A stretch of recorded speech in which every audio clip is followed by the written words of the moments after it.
There's a kind of hurt that doesn't even look dramatic from the outside. Nothing is technically happening anymore. No arguing. No messages. No new drama. But inside you, the same moment keeps looping. The same sentence. The same look. The same realization that someone you trusted could treat you like you didn't matter. And the part that messes with your mind the most is this. They've already moved on. They're fine. They're laughing somewhere. Posting stories. Living like nothing happened. While you're still carrying the weight of it, quietly, through your day.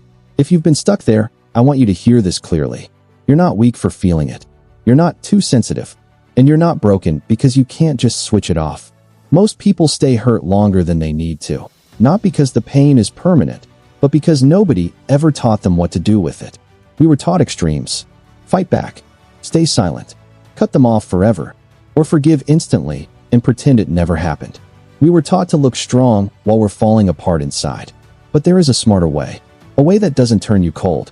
A way that doesn't turn you bitter. A way that doesn't keep you trapped in the past while the other person keeps living in the present. And if you stay with this all the way through, something that has felt heavy for a long time will start to feel lighter.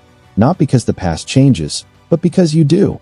Because when someone hurts you, two things happen at the same time. First, there's the actual injury. What they said, what they did, the betrayal, the disrespect. The moment you realized you were giving more than you were getting. That part is real. It happened. You don't have to gaslight yourself about it. But then there's the second thing. What you do with the pain after. That's where people either heal or bleed quietly for months. So here are 5 things the smartest people do when someone hurts them. Not motivational poster advice. Not pretty words you forget tomorrow. Real moves that change how you carry yourself, how you see yourself, and how people get access to you from this point forward. Step 1. Stop running from the pain. Feel it on purpose. This is the step most people skip, and it's why they stay stuck. Because avoiding pain feels like strength in the moment. You distract yourself. You stay busy. You scroll. You work. You laugh around people so nobody asks questions. And from the outside, you look fine.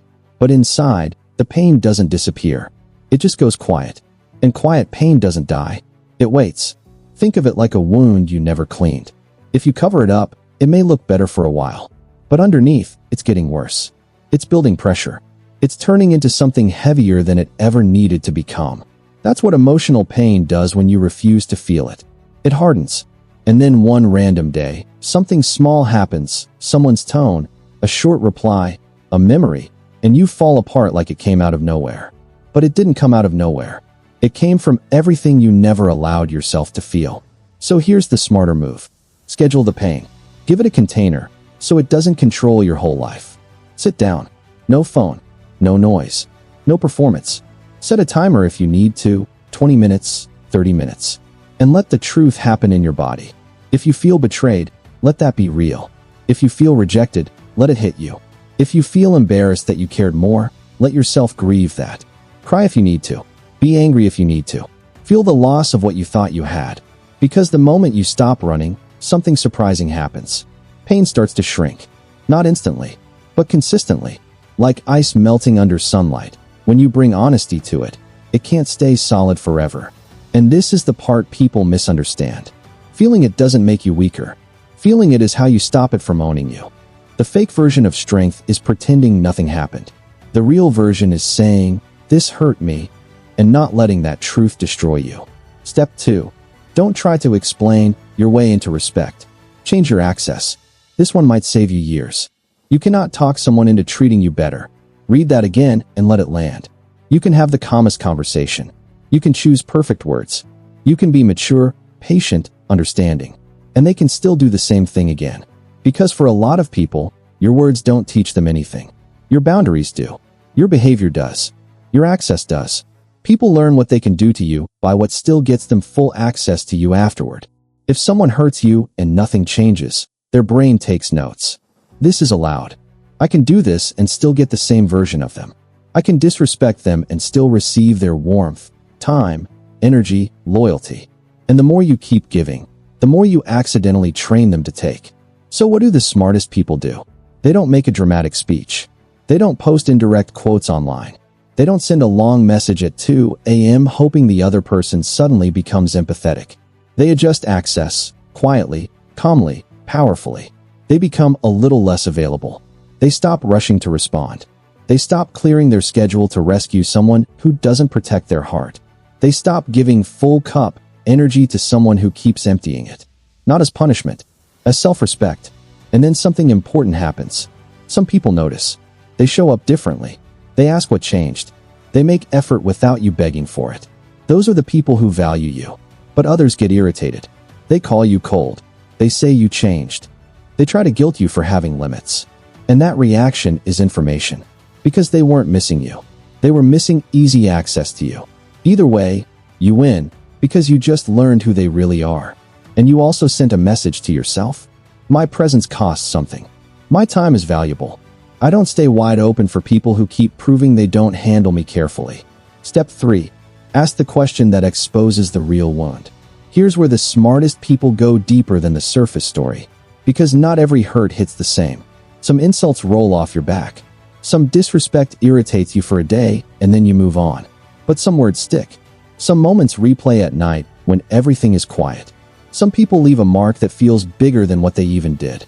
So ask yourself honestly, why did that specific thing hurt this much? Not because it was mean.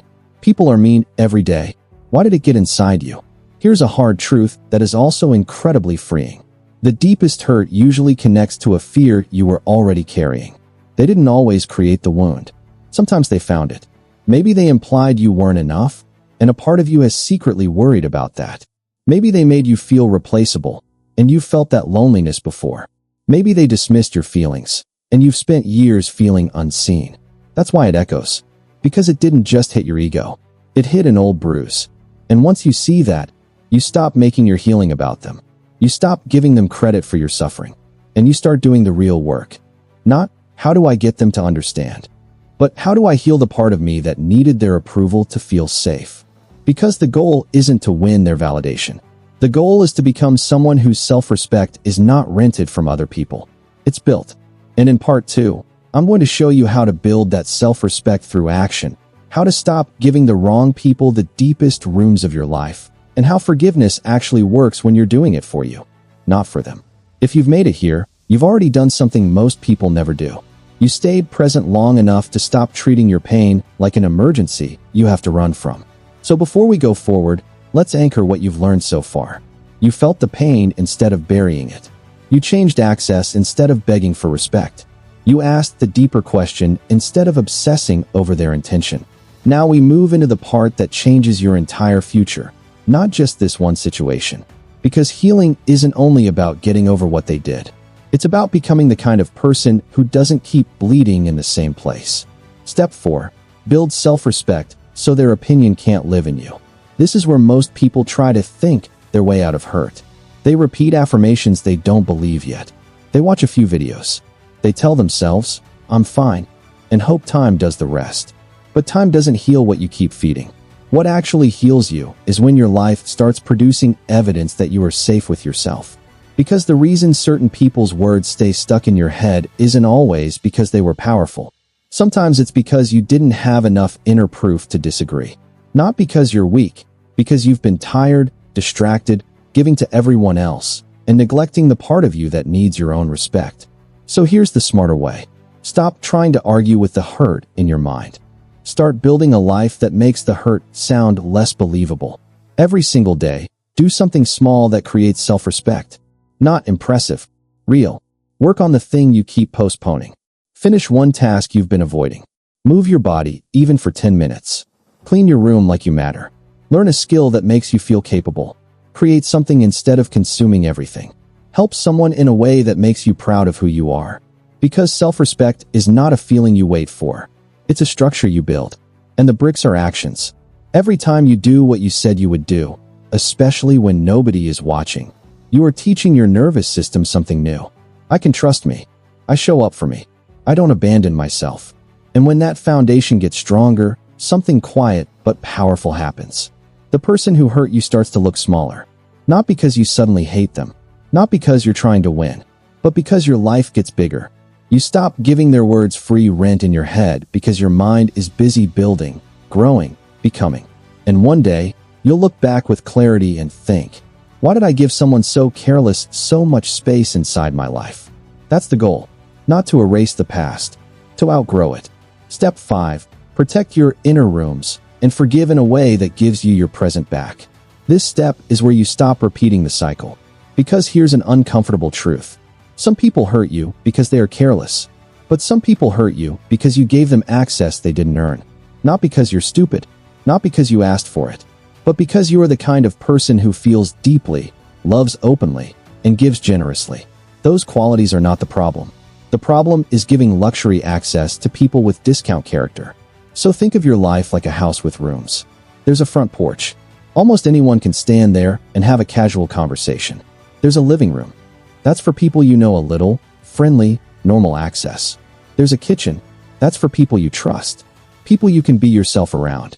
And then there's the deepest room, the most private room, the part of you that holds your fears, your hopes, your soft spots, your story.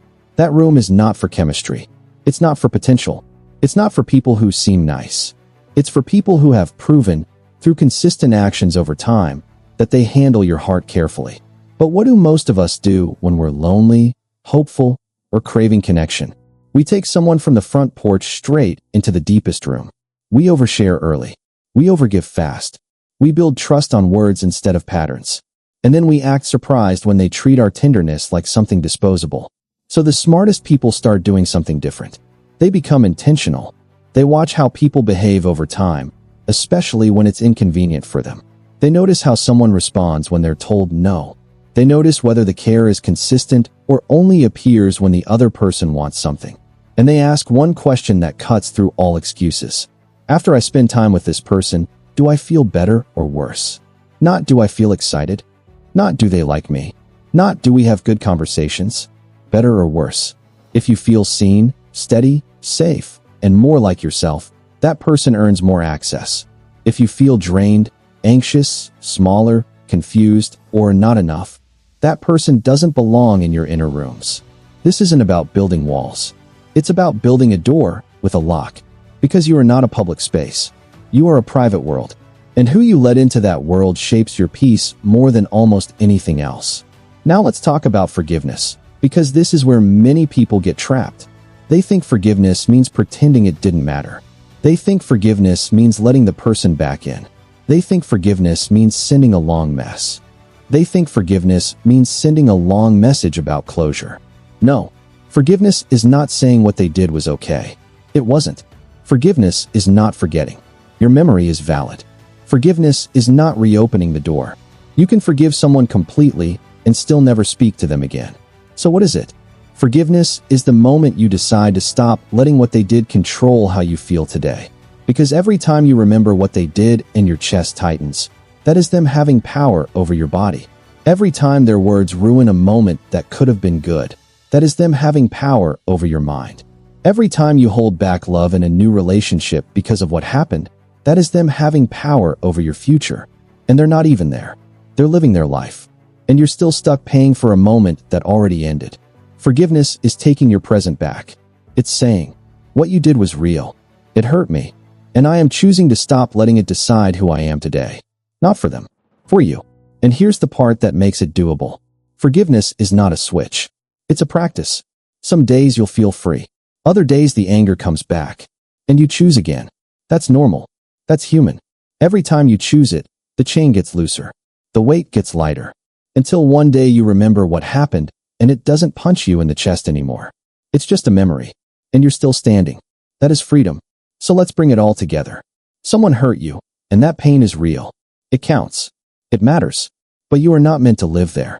Feel it, because that's how it shrinks. Change access, because behavior teaches what words cannot. Build self-respect, because your life should not depend on someone else's approval. Protect your inner rooms, because your heart is not a free trial. Forgive, because your present deserves to belong to you, not to your past. You are smarter than the hurt, bigger than what they did, stronger than that moment. And if you're still here, still listening, still choosing to heal, that tells me everything I need to know about you. Next, there's one question that connects directly to this. Why do you keep attracting the same kind of people who hurt you? And what is the one shift that breaks that cycle for good?